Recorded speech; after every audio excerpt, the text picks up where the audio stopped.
I didn't return for love. I came back so the lies could finally stop. I was 11 when my mother, Elaine Whitmore, leaned across the cracked vinyl seat of our station wagon and whispered, "Just for the summer, honey. 3 months at most." My father, Dennis, stayed silent, his eyes fixed on the gravel road that cut like a scar through the Ohio hills. His jaw was clenched, his hands steady on the wheel in a way that felt unnatural. They left me at a farmhouse that looked abandoned by paint since the 1960s. 2 stories, a sagging porch swing, a brown roof dulled by weather. The air carried pine sap and the smell of rusted machines. I remember the wind tugging at my coat, my duffel biting into my shoulder, and the way no one met my eyes when the front door finally creaked open. Walter Whitmore, my grandfather, stood there. Flannel shirt, sleeves rolled, one hand braced on the frame like he didn't trust the wind either. He wasn't tall, but he had the sort of presence that made the house feel less likely to collapse than he was. He gave a single nod. "Well, you'd better come in." Elaine pressed her lips to the air above my head, pretending it was a kiss.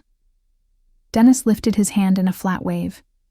I turned, waiting for a backward glance, but the wagon rolled away, tires crunching until the sound dissolved. Inside, the house breathed like it had lungs. The living room tilted, books wedged beneath chair legs to hold balance. Dusty frames lined the walls, shelves sagged under their weight, and a cuckoo clock hacked out a cough instead of a chime every hour. Walter didn't offer hugs. He only pointed to the stairs. "Your room's up there, the one with the radio." It wasn't much. A cot, a worn rug, and a window staring over fields so flat they looked like more sky. On the nightstand sat a flashlight and a folded towel. Proof that someone had thought ahead. I gripped that flashlight as if it were a hand. That first night, I lay with my shoes still on, waiting for the sound of tires returning, for a knock, an apology, a mistake corrected at the last gas station. I stared so long at the window that the moon slid across the glass like a whisper. But no headlights touched the drive. No voices called my name. By morning, the towel was still folded. The kitchen hummed faintly with static-filled jazz from a radio. Walter stood at the stove flipping pancakes, every movement sharp, deliberate. He didn't ask if I had slept. He just set down a plate. "Eat." I didn't ask when they were coming back. I couldn't. Which answer would cut deeper, soon or never? Walter never asked questions, and I learned not to give answers. Each morning, he was up before dawn, pans clattering, the percolator sighing like clockwork. I followed the bitter smell of coffee into the kitchen, where he moved with the same precision I'd later watch him use on fuses and carburetors. Breakfast was toast, edges always burnt. Sometimes he left 2 slices, one golden, one nearly black, and I never knew if it was accident or test. I always chose the burnt one. He never sat with me. He stood at the sink with a chipped mug that read, "Whitmore Lumber, 1974, sipping in silence as the floorboards creaked their way into day. He didn't treat me like company, but not like a burden either. Afternoons, I roamed. The yard bled into wheat-colored fields bordered by rusted fences and tractor ruts. Behind the barn, the shed was half workshop, half machine graveyard. Walter worked there for hours, forearms greased, a transistor radio muttering baseball scores in the corner. One day I lingered too long at the door. He looked up, then down at his wrench. "Want to try?" My hands fumbled, too small, dropping the tool twice. He didn't sigh, didn't scold. He waited. When the bolt finally gave, he smiled. Just once, but enough to feel earned. Evenings passed in quiet. Dinner was boiled potatoes, beans, sometimes freezer-burnt meatloaf. We ate like co-workers ending a shift. The radio filled the space I was too afraid to. I never asked why I was there. I already knew the court's answer. They let you go. Once, after dinner, he pulled a wooden box from the closet. "Found this in the barn," he said. Inside was a rusted compass and a pocket knife with HW carved into its side. "Yours if you want it." I nodded. The box lived on my nightstand from then on. That became our rhythm. Small offerings, wordless lessons. Trust measured not in questions, but in tools.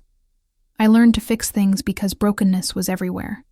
Hinges, heaters, latches that coughed instead of working. Walter noticed. He started, leaving things half done, schematics unfinished, screws loose enough to tempt me. I always finished them. By 16, I was sketching wheelchair designs, crude prototypes welded together after nights of YouTube tutorials on an asthmatic laptop. Walter sold his old Ford to pay for aluminum tubing. I didn't ask. He didn't explain. The prototype was ugly, but it folded. At the Ohio Young Inventors Fair, I won 3rd place. The judges called it practical but uninspired. What mattered was the letter that followed, an offer to join a state STEM cohort, partial scholarship included. Walter didn't congratulate me. He only handed me a box of screws. "You'll need these." Graduation came.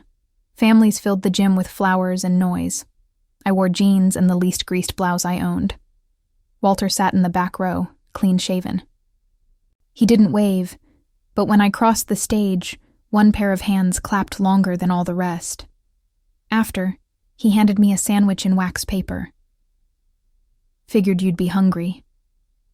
On my 25th birthday, he made pancakes, jazz crackling in the background. A small box sat by my coffee mug, wrapped in wax paper. Inside was a brass pocket watch, engraved with 2 words, "Grace forward." The hands didn't move, but the face gleamed white and still. "Yours now," he said. That night, we watched the sun sink from the porch. He smoked his pipe. I told him about a new project at work, a modular mobility device. He nodded once.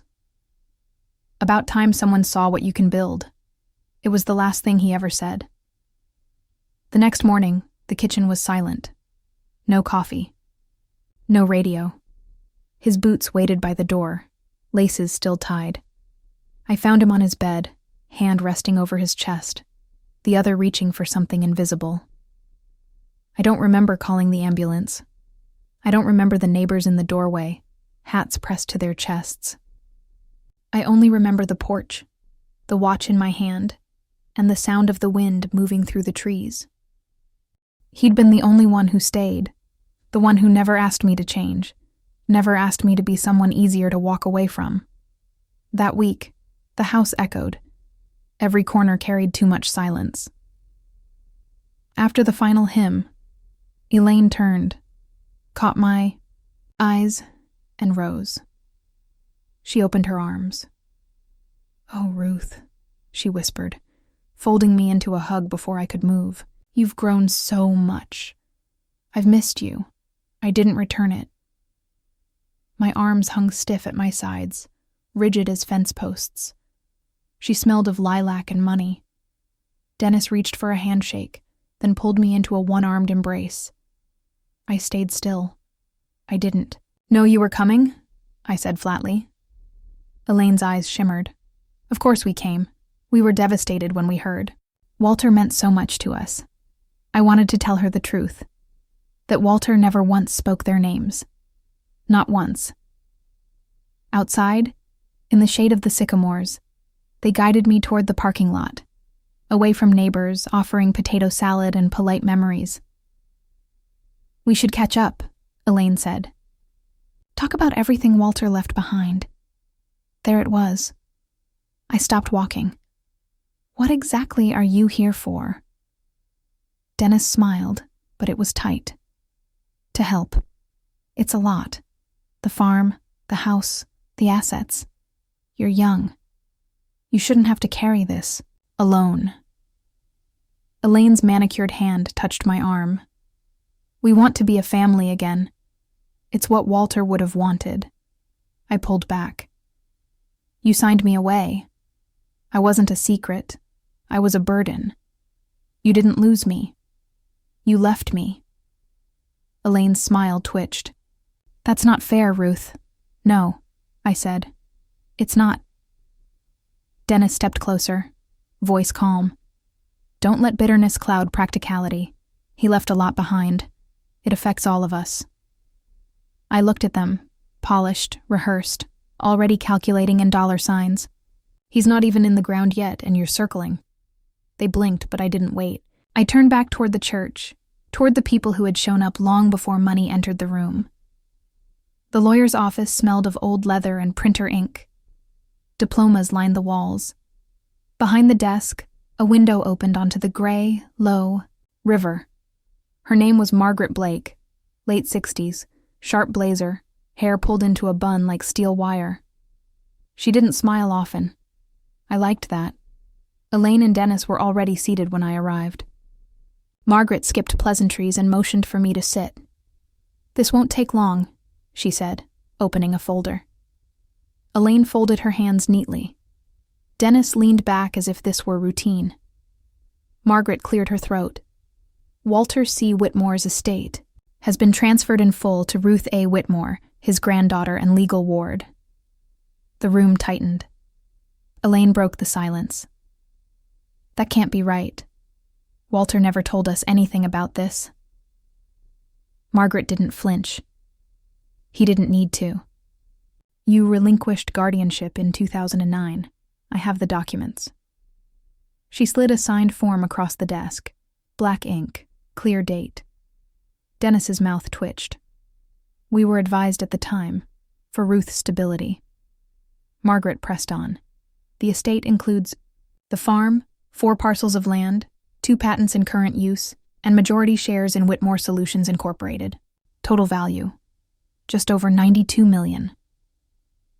My hands gripped the chair arms. The number didn't matter. I only heard one word. Walter. Elaine leaned in, her voice warm. Darling, with that kind of responsibility, you'll need guidance, support. We can help. Margaret lifted a hand. Mr. Whitmore anticipated this. From a small black case, she produced a scanner. May I see the watch? I hesitated, then unclasped it from my neck and placed it on the desk. Margaret opened the back, revealing a tiny QR chip beneath the face. The scanner blinked green. Verified. Dennis frowned. What the hell is this? Margaret ignored him. Your grandfather encrypted the will's activation to the watch. Biometrically locked to your pulse pattern. No one else can claim it. The documentation, witness records, and encryption logs are all here. You are the sole heir, Ruth. Elaine stood, her voice sharp. You can't be serious. She's a child. I'm 25, I said. You don't know what you're doing, Dennis pressed. This could ruin you. We'll contest. Margaret met his stare. You're welcome to try, but between the biometric lock, the watch, and your signed surrender of parental rights, this is airtight. You will lose. Elaine's face paled. Ruth, you don't want a court war, do you? Just talk to us. I stood, the watch cool in my hand. You had 14 years to talk. You chose silence. Dennis glared. You'll regret this. I walked out before Margaret spoke again. The hallway smelled of wax and something burnt. Outside, the river moved slow, steady. I clutched the watch, feeling its weight. The tick that wasn't there. Only Walter's foresight echoing through it. By dusk, I was back at the farm. Gravel crunched under Walter's old truck. The porch light glowed, though I hadn't left it on. A small detail, but enough to rattle me. The house sat too quiet. Doors locked. Nothing disturbed. Yet the air felt unsettled, like someone had stood too long in the center of the kitchen, just staring. The next morning, a manila envelope waited under the front gate. Inside, notice of intent to challenge the will. Dennis and Elaine Whitmore, my natural parents, claimed undue influence and questionable mental capacity. A second envelope held no letter, only screenshots of Walter's last medical visits, blood pressure and cognitive notes highlighted. They were going for blood. That afternoon, a black SUV crawled up the dirt road like a hearse that wouldn't quit. Elaine stepped out first. I met her eyes. I was alone, I said. Every birthday, every chemo session when I brought Walter cocoa and watched him fall asleep mid-sentence. Where were you then? Dennis's voice dropped. You'll regret shutting us out. I opened the gate. Sumi and I shut it behind them. A week later, I found the tin box, hidden beneath Walter's study floorboards, where the rug had always sat uneven. I'd moved the desk to clean and spotted a sliver of iron hook. Inside, journals. And on top, a letter in his firm, slanted script. Ruth, if you're reading this, I'm gone. But if I raised you right, you're still standing tall. That's all I wanted. This land is yours, but not just for crops or memory, for something more. I read the rest under the shed lamp, the same bulb we'd replaced together after that, first frost. His words spilled across the pages: robotics workshops, mobile classrooms, outreach for kids like me, discarded, underestimated, hungry for belonging. He called it the Whitmore Circle. Not charity, a foundation, a place for kids to build, fail, rebuild, with dignity. I stayed in the shed till morning, blueprints and grit scattered around me. At sunrise, I called Margaret. She listened, then said simply, "He told me you'd find it." By fall, the old equipment barn had become the first prototype lab. I hired a retired engineer from Eugene, ordered parts in bulk, and with Margaret's help, filed nonprofit papers. My days filled with new voices, not Walter's, but the nervous laughter of children soldering wires, blowing fuses, cheering when lights flickered on. The first girl to finish a project was Claire, 11, in foster care since 5. She built a robotic arm that poured water into a cup. She asked to keep it. I said no. She cried. Then I handed her the soldering iron. Build a better one. She did. Some evenings, I still sit on the porch with Walter's watch against my skin, listening for sounds I know won't return. The weight of his boots on the stairs, the scrape of his chair across the kitchen floor. But then I see Claire, chasing another student across the field. I see the lights flicker in the lab. I feel the pulse of something larger than grief. They called it an inheritance, but what he really left me was a reason. It was near Thanksgiving, when they came again. I was sweeping leaves from the porch, the wind carrying a bite, the sky heavy with gray. The same black SUV rolled in, slower this time, tires crackling over gravel as though it resisted arriving. Elaine stepped out alone. No sunglasses, no jewelry, just a beige coat and eyes smaller than I remembered. I stayed on the steps. "Hi," she said. The silence stretched.